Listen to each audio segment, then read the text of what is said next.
Ha! Finally. I don't I think don't. I don't think that scene behind you happens in the film, Chris. I'm just saying, point that I'll out. just say for the record, I'm glad Jim's not here, so he can't roll his eyes at how stupid I'm about to sound. Like, I don't.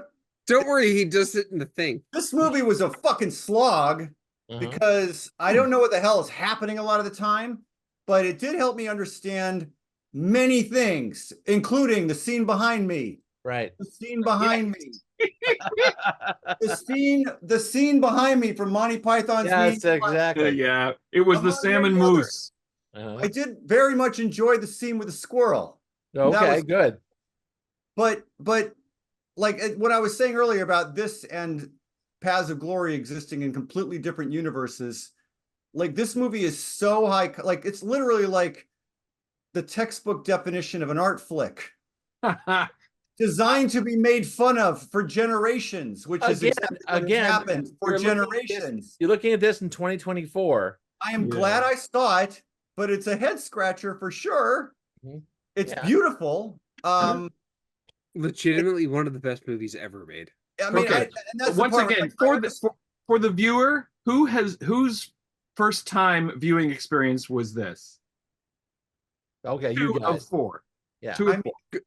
Good luck, cowards. Listen, I get it. I mean, like, no, it's okay because this film has been diluted by popular culture for about. That's the I think for me the problem is I've seen so many parodies. Years. Right. Yeah. You know what? You know what, Chris? It reminds me of the first time I saw Casablanca. It was just like, oh, there's the ceiling fans. There's, it was just like, here's looking at you, kids. Like, okay, all the cliches. I couldn't even enjoy it because I was just sort of going, yo, this is the thing. And the second time I was like, oh fuck, this is great. So maybe you need to watch it again. Yeah. I need to. I know. I need. You need to watch it again. Yeah. I not to pull anything over Chris, but I thought this was really great. Yeah. It's so good. This film is Soren Kierkegaard, talked a lot about, the meaninglessness. Where's the Kierkegaard horn? Oh, well, there should be one because it's like. Do you know how expensive a this is one of the most horn is? Like, you don't get tribute to my GoFundMe for a Kierkegaard horn. I know, but this is the most Norwegian film ever. Wow. It's so Norwegian. Or Swedish, Norwegian, whatever. It's okay. Nordic. Swedish. And that Nordic. These guys, it's cold there. They know there's nothing. They know that faith is something that comes across as something that you really.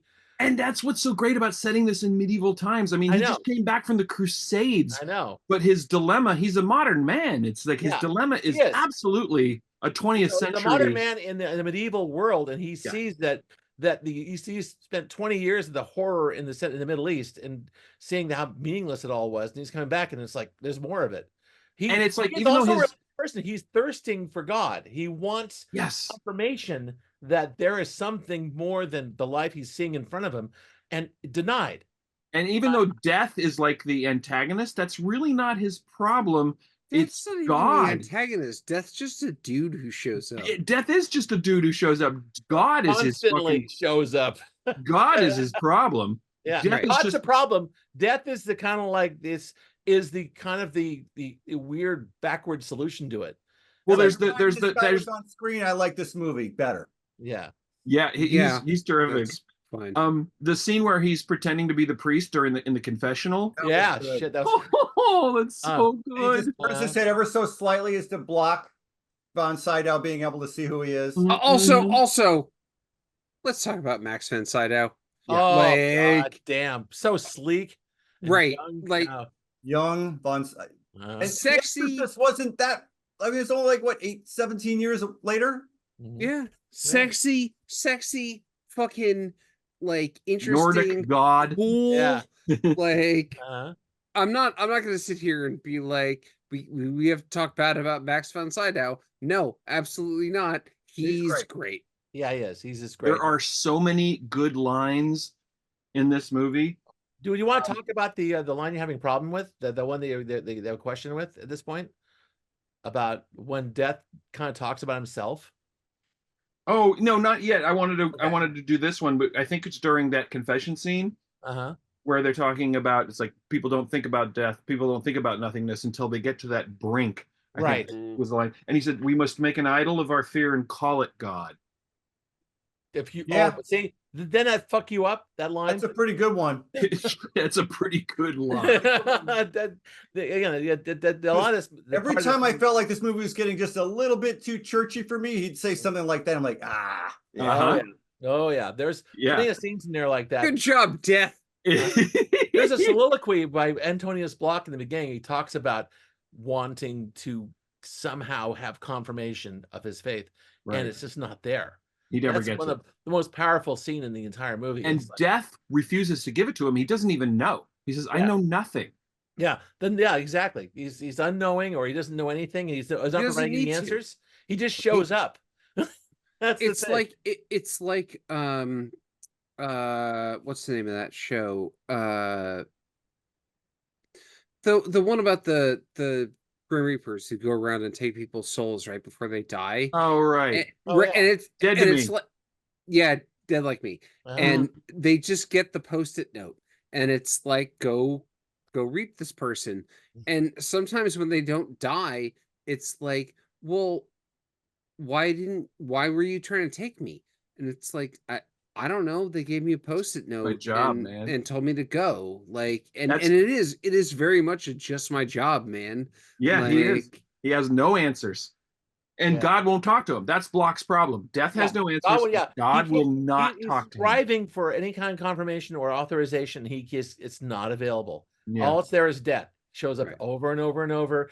This film is relentless in that respect. You know, there's also, I think, great other characters, like, you know, what's the name about was it I think Yog Yof and the actors, you know, and the little thing with their little kid.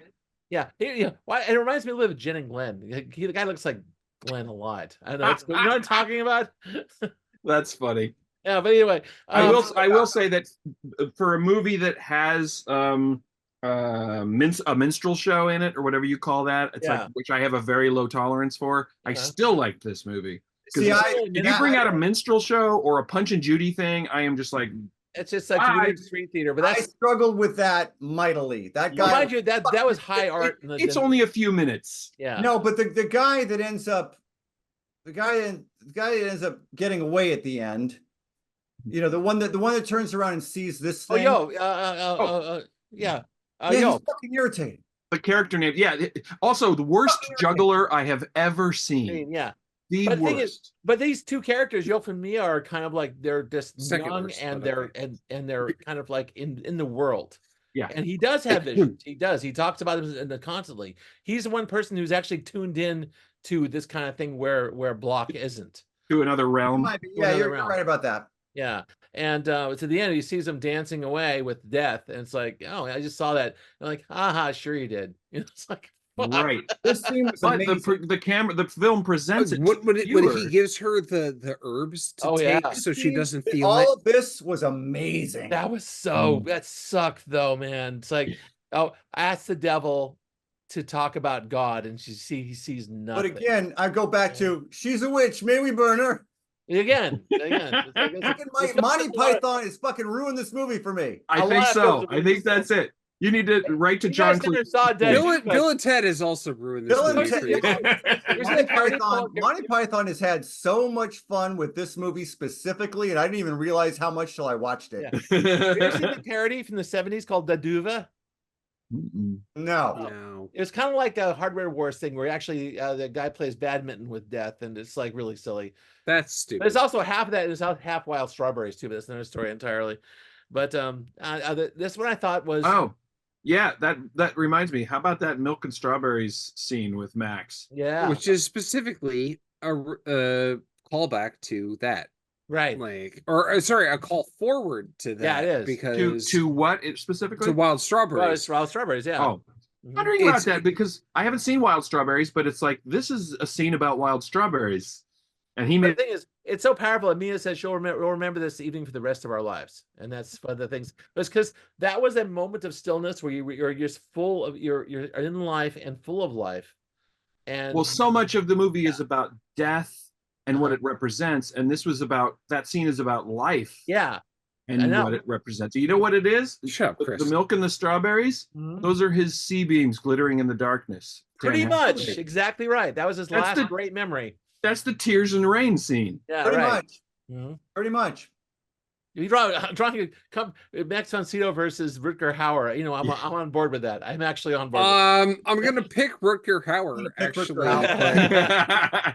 Also, the mute girl, the servant girl who doesn't speak at all until the very end. Until the very, very until end. she says it is finished. What a performance! Just brings it. It is like it. There's a sympathy kind of connection you have with her because she's seeing it all happen. Just so well done. I mean, the cast. That last scene is something, man. And not the scene of them on the hillside, but the scene where Death shows up. Oh my God, he shows up in the castle. Yeah, that's fucked up. And it's the salmon moose. Although pretty much that's the salmon moose. The salmon moose. Yeah, that's pretty much it. There's also the bit where salmon moose.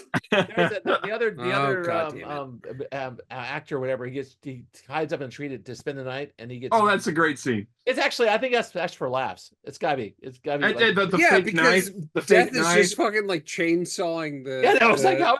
There's a lot of funny shit in this movie. Intentionally funny stuff that's actually funny. Yeah, it's not unintentionally funny. It's intentional. I think it's intentional. There's a whole bit in the middle. The middle is full of things that I think are disastrous. This scene is really funny. Well, except that again with the Monty Python, actually, it's almost the same song where they're hitting themselves. Also, you see where they get it. You see where it came from, right? I got pulled. Forgot about that one. Monty Python for this particular episode, I think. But this character, Jones. Or Jones, whatever. This is my second favorite after Death. I could see. Could you see Tom Sizemore playing him? Yeah, he would have to smoke more. I know, but he's like a no nonsense. He's always there in the moment. He's always like Tom Sizemore. Even at the very end, he's like I forgot what his line is near the very end when Death shows up, but he was like it was a little bit mocking. It was like it was great. But he's like a no nonsense center of the film in a lot of ways. And the point I was making about the previous film we watched, Paths of Glory, is that the lieutenant in that one and this guy are almost the same character. It's like there's no nonsense junior officers who are just there to kind of provide stability and a common sense perspective in both these films. It's kind of interesting that that's the thread that holds these films together. One made in American film made in Germany and this one made in Sweden. There is some connective tissue here. It's very strange, but that's it. I just noticed that in watching it. I was like, oh, that's weird. They're almost the same character. This is one of those movies that's been on my list for years as more like a eat your vegetables pick. Yeah, absolutely. This is not an eat your vegetables pick. That's exactly what Jim said last week. No, but this is movies I probably should have seen by now. Right. And so I acknowledge that this movie is way smarter than I am at this very moment, and I've got to get past the fact that all it did was remind me of endless Monty Python bits. I told you I didn't like Casablanca the first time. So, but God damn it, it might get better. When I'm pulling screen grabs for this thing, I just had to stop at like 20. Right. There's so many like, God, that was really cool. That was also really cool. Well, with this one, it's like I saw it in film school, and I'm like, it's just this dumb Swedish film. You know, it's like maybe it was because the print wasn't very good. What is wrong with you people? Let me finish. The second time I saw it, I was by myself. I was kind of in a weird mental space, and I watched this film, and you were high. I was in tears at the end because it was you were open to it. I was open to it. I was open to the experience of like confronting my mortality, and this film does that. Yeah, that's like there's one of the actors in this was like, I believe in God now. Yes, pretty much. That's exactly right. I wouldn't go that far, but yeah. Really, I would think it would have the opposite effect. Like that's this movie in a nutshell. Yeah. What is? Well, confronting your mortality. Yeah, it's about confronting your mortality, and the thing absolutely. It's Ingmar Bergman said, like, I don't think I ever confronted my mortality until I finished this movie, and then it was like, well, who said this? Yeah, Ingmar Bergman. Oh, and he had this ability to kind of put it on screen in a really good way, kind of like David Lynch does with his films. He has that way of getting his ideas onto the big screen in a way that's like I don't know what's going on with this guy, but he's saying something to me. I think Bergman is so much better at it than Lynch. Like Bergman has his thing, and it's a very important thing. Only my second one, and the other one was whatever the Persona.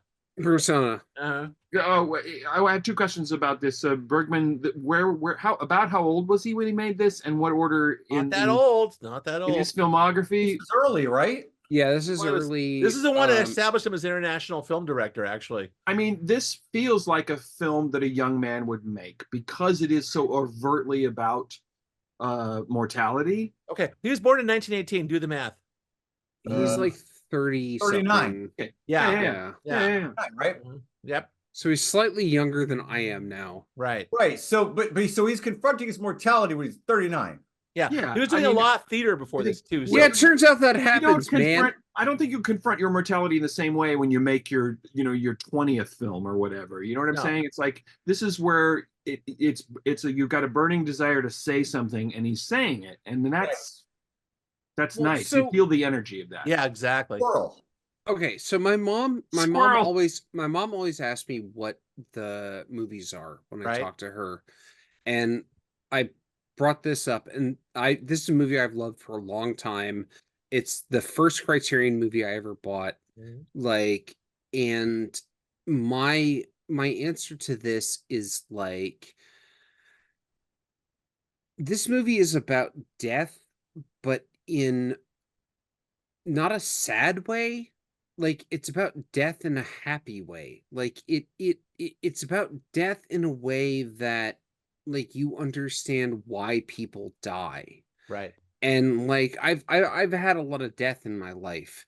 And the thing about this Bergman at 39 years old and now me at 41 years old is like, oh yeah, actually death is okay. Like it's a thing that happens to everyone, and if you're that upset about it, like you should think more about what you want out of your life right now, you know. Absolutely. Like I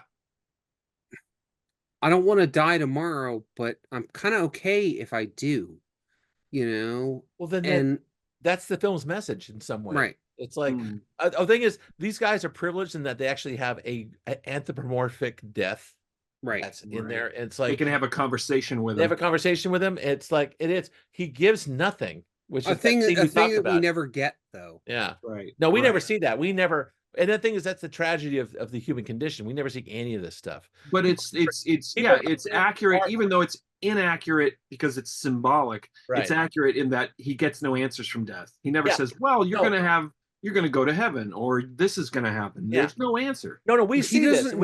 He doesn't. It's not just that he doesn't have answers. He doesn't know.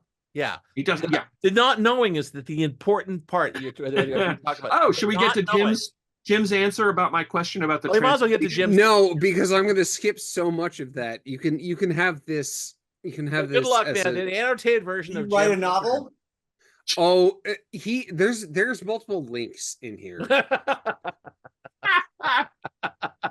Jim went off the deep end, huh? Oh yeah. He went give him a Bergman film. You think he's not going to go off the deep end? Come on. He went 100% Jim on this. All right, let's hear it. Or for what it's worth. Or the abridged version. The Risk of Unmeaning. I've watched The Seventh Seal 5 or 6 times. I first saw it 4 or so decades ago, usually coupled with Wild Strawberries in a Bergman double bill. Over the years, I have seen countless quotations, both serious and not. A good movie, thumbs up. For John Harden. In the pertinent part of the dialogue from the Swedish original cited below, we're not going there, Block says literally, "So you know nothing," to which Death answers, "I am unaware." The Swedish oventade for ignorant, unaware breaks down to "O un veda no ning nothing." Wow. There's more, and I'm not going to read it. Okay. It gets technical after that, basically. Mm-hmm. All right, good enough. There's lots of links. Yeah. Again, that's good stuff. But So does he have a review of the movie overall?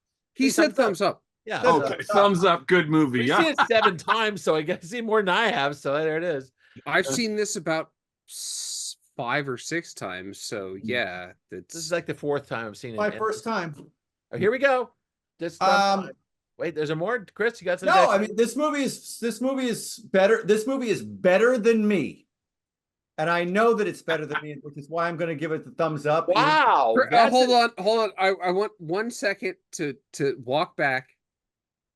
Chris, how great is that scene in Bill and Ted's Bogus Journey now? Oh, God damn. I mean, that dude. Oh, yeah. Nailed it. When they're like, what about Twister? They're just playing Twister with death. In his hopeless Swedish accent, it says, "You've sunk my battleship." Bill and Ted now take on a whole new level. And Death tells God to his face, "They melvened me." I need to watch Bogus Journey again. Oh, he nails it. Oh, that's another thing I want to mention. Bogus Journey is the first Bill and Ted movie I saw. I didn't some out of order, really? Yeah, I didn't see Excellent Adventure because I was far too young. And so there was one time that I was hanging out at my friend's house and we watched Bogus Journey. And because we had to drive all the way to southern New Jersey to hang out with my friend, my mom was there. So my mom was also watching Bogus Journey with us. And she was just like, "Oh, this is the Seventh Seal. This is the Seventh Seal." All right. And I was like, "Wait, what?" And she was like, "Yeah, this is Ingmar Bergman, the Seventh Seal." And so when I came of age and started buying my own movies, it was one of the first ones. Cool. So really, the Bill and Ted movie pushed you towards Bergman. Yes, I know. Yes, I love that. That's great. That's actually a neat story. All right. I mean, the guys who made that film, obviously, I mean, they're knowledgeable and they're doing it out of love. So also, it's an Ouroboros. It's like Seventh Seal, Bill and Ted's Bogus Journey, Seventh Seal. Back to Seventh Seal. Yes. Okay, thumbs now. No, I mean, literally one of the best movies ever made. Exactly.